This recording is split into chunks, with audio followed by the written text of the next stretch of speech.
And welcome back to Ozarks Live. So today's little slice of history is an interesting one for sure. Yep, today we get to learn about when the current president at the time, President Truman, came to our little town, and ironically, future President Ronald Reagan came here at the same time. Yeah, John Sellers can tell us all about it, so take a listen.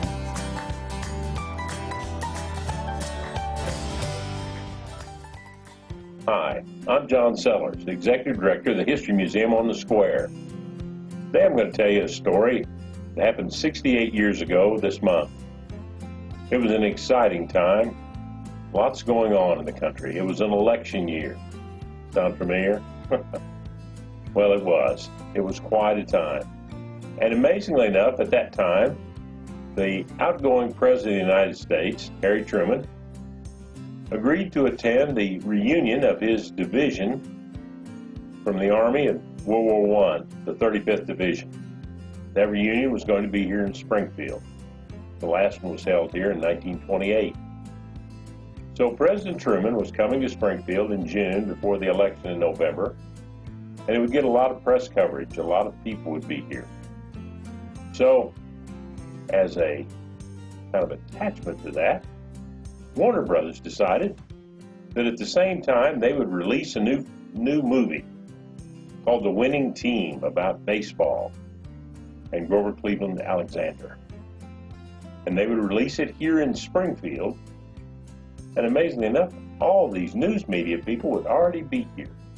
So how much fun would that be? So one of the few times ever, two presidents, outgoing president and a president of the future, were here at the same time. Ronald Reagan, who starred in the movie, and Harry Truman, who was President of the United States at the time. So over the course of that weekend in June of 1952, there were parties, there were movies, there was every kind of excitement known to man here in Springfield. There were parades, there were all types of events.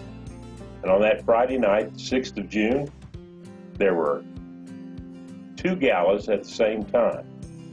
A presidential dinner and dance, and a huge party for the movie.